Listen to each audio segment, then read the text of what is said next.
Hello, welcome to lesson M7, Blood Spatter. Today you're going to read the book, make or observe some patterns, and then do the lab section 4 where you ID patterns. Now, this is a bit of a strange lesson. If I'm being honest with you, when the people who made the Murder at Oldfields kit made it, they really did focus on hair, fingerprint, and blood type. The other things like shoe impressions, DNA, and blood spatter are more of an afterthought that they added on for fun. But to be honest, there's nothing online in the classroom or the lab for this section. What you work on in this section is mostly based on the book, and it's mostly based on things we do physically in the classroom. Now, depending what the situation is or what limitations we have with the classroom, that's going to change what we can do. So the bare minimum is what I'm going to cover today of what I expect you to do. And then you can do other things depending if you can be in the classroom or not, and if we could conduct the labs or not. But if not, it's not a worry. But I will tell you that blood spatter is really fun. It's really interesting. Scientifically, it is very much a gray area. There's a lot of people who first started out with blood spatter thinking it was this ultimate way to ID and decipher a crime, and then there was a lot of blowback after a few years saying a lot of this evidence is kind of like speculation or imagination. And now, in general, the history of blood spatter has been kind of tumultuous, and now there's a solid middle ground about what is admissible and what isn't as admissible and reliable in, say, a court situation. So when blood spatter first came out, there was a few very specific people that kind of had free rein to say, this is fact, and this is what happened in the case. And looking back now, it's less reliable, but it is good in some implications. So what you're going to do is you're going to start by reading this. Now, I don't want to read the whole thing for you, but I might go through a bit of it, because that's not online. This is only in the book. So if you don't have a booklet, you can't do this section. We can make some sort of accommodation. You could pause and read to get some of the info, but I'm going to be a little more lenient on how this one works. If you can, I expect it. If you can't, you need to contact me and we can figure that out. So, blood spatter analysis. The theory behind blood stain patterns are simple. Blood is a fluid, and guess what? Fluids respond to the laws of physics. So just like any other fluid, it will respond to physics. If the investigator understands how blood behaves when it exits the body and how it reacts when it touches the surface, then you can make an attempt to understand what happened in a crime. Interpreting blood stain patterns involves physical measurements, pattern recognition, trigonometry, physics, motion. The crime scene investigator interprets bloodstain patterns and other evidence to make a sequence of events or to paint a picture of the crime. Collecting and documenting evidence correctly is just as important as interpreting evidence. Bloodstains cannot always be carried back to the lab, so care in documenting the size is of utmost importance. Photographs and sketches will draw to scale they're invaluable tools to piece together the puzzle. In the case of Alexander and Rebecca Smith, the blood is obviously gone. However, there are representative blood spatter patterns for you. We've put together with forensics teachers to make a similar kind of situation to what you would find. So next up, if you want, by the way, pause on these papers if you're interested and you want to read through them, because I'm going to kind of skip through them quickly. So just pause the video and scan it. I will read through some, but I'm going to kind of move ahead right away. I also want to grab the blood. So here we go. Take a look at these. Angle of impact is the angle the blood hits a surface. Arterial gushing is gushing coming out of an artery under pressure, and you can show the increase or decrease. What that means is like an artery was stabbed, blood comes out, and then you can see it goes a little less further and less further as the victim's blood pressure drops as more and more blood leaves the body. Obviously, the blood inside the body has less pressure, so the gushes will get smaller and smaller, generally speaking. Arterial spurts, large patterns but with less volume, so very large but less amount of blood. You can read that. Clot, a thick or coagulated mess of blood, so a big pool of blood generally. Cast-off stains, blood which has been thrown from a secondary object. A cast-off stain would be I stabbed someone and then I went like this and the blood off my weapon splattered on the wall, and then maybe when I went back to commit a crime, the blood also came off the weapon, so some weapon, blood goes there, I go like this, blood goes there. As I move it back, blood splatters everywhere as well, and you can ID those kinds of things. Drop patterns, characteristic patterns present when blood drips. So you can take a pause for a second if you'd like and take a look at that. I am walking over here to grab something kind of cool here. You can see I have simulated blood drops. Now, in the blood typing lab, we had blood that didn't move, didn't shake and move like real blood. It was more of just like a Kool-Aid type of liquid, but it reacted like blood. Well, this one won't react, these simulated blood, but it will move and drip. Let's try a little bit here. Let's just put a test. It will move and drip and behave exactly how real blood would behave. This is made to behave and react exactly how blood would. Simulated drip and projected blood. And we have a lot of little bottles of that. So if you're here, we're going to do some experiments dripping and moving and casting and splattering blood and analyzing it. I'm going to move this out of the way. We'll look at that again later. We can move on down here. So expiratory, and if you want, pause this and take a look. Expiratory blood is blood that is spattered as a result of breathing. It's normally a small stain, but it can be a little bit bigger.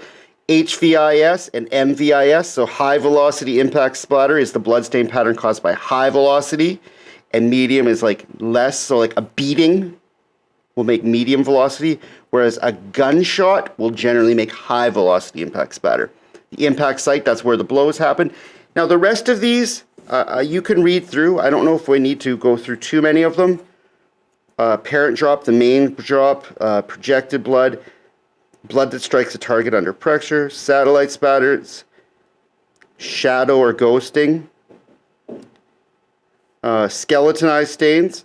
This is generally when the blood is almost dried and something goes in it and then moves and it leaves a skeleton of the outline.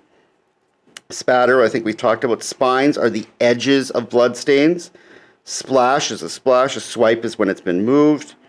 A transfer pattern, the target, and a wipe pattern. You can read about those. Now, what I'd like you to do is to, the primary goal is when you get to the booklet,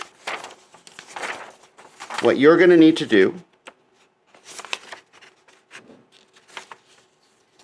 is the section called Lab 4.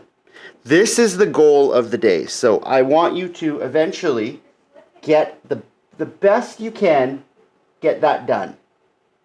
You might not be able to be very conclusive, and that's okay. Just try. So I will give you the answers to the other sections of the lab so you get comfortable. You're going to have to pause the video and look at these answers. Now, we're going to do them in class if you can be present. But if not, look at the pages and look at the lab results from the other ones, and then try and ID this section down here. So you're going to look at this, lab section 4, and you're going to have to say what type it is, the size, the estimated height, and that one's hard to figure out, the direction, you can maybe figure that out, and where it could have come from in your opinion. And that is for G, I, H, J, A, and B, and those are shown to you on the next page.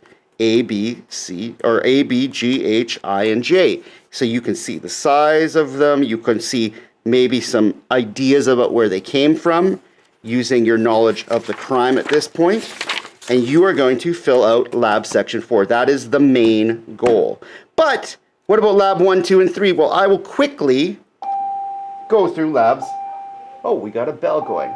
I will quickly go through labs 1, 2, and 3 for you. So if you're in class, we will do these labs as best we can. But if not, just quickly take a look at them and let's see what we've got. Oh, sorry, here we go. So, blood lab 1 is right here. And you can pause this for blood lab 1 if you need. But you can see a single drop of blood makes a pattern like this. From each height, that's what it looks like. So you've got some evidence of a single drop pattern now. Pause that if you'd like and draw it out, or look at it and observe it and go back to it after if you need to. Next up, a double drop. Look at the same height. A double drop basically blurs the edges and expands the diameter. Double drops from different heights. So why is it getting, is this because the dot is getting smaller? No, they have to zoom out because the splatter gets further and further and further. So the higher you go, the wider the double spatter. Generally speaking, blood dropped from 100 centimeters as a single drop won't make patterns to the outside, whereas blood dropped as a double drop, 2 drops, will really project. Next up, lab 2 shows you the direction of spatter, and you can pause this as well. But generally speaking, if you're moving in a direction, one side of the blood drop will show kind of skeletons or veins kind of sticking out to one side. And last, medium velocity impact spatter, high velocity, medium velocity on an angle, and high velocity. Now what that means is you take something and we use a brush for this one and we flicked it, and when it goes straight, it makes one pattern. But if you take the brush and like a toothbrush and put blood on it and then go like this and flick it on an angle, it'll make a slightly different pattern. So you can tell whether the blood came on an angle or whether the blood came straight on. Medium is bigger chunks. High velocity is more like spray paint-ish. I'm going through this kind of fast, and that's okay. You can do your best on this one. Like I said, there's no online version for this, and there's no lab, so this is just us kind of looking at different patterns and having some fun. If you need copies of these, maybe I can take pictures of these labs for you and put them in the classroom. So you could see medium velocity spatter and high velocity on angles and not.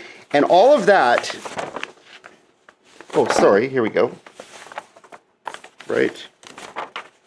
You can see the walking angle with the veins. If you want to zoom in a little bit more there, you can see the direction. And medium velocity, high velocity, on an angle, and straight ahead. And using all of that, using single drips, double drips, which have a wider pattern, using direction, which shows which way it's moving, and using medium and high, straight and on an angle, you should be able to look at these for lab 4 of the blood typing and fill out a chart like this. So you can make your best predictions right there. So I know this one's a little weird, but I will include answers for labs 1, 2, and 3 with pictures for you. I'll just put them in the classroom, and that way you could see what the results would look like if you couldn't come, because the lab results from 1, 2, and 3 with the pictures I'm going to show you will help you ID everything. Excuse me.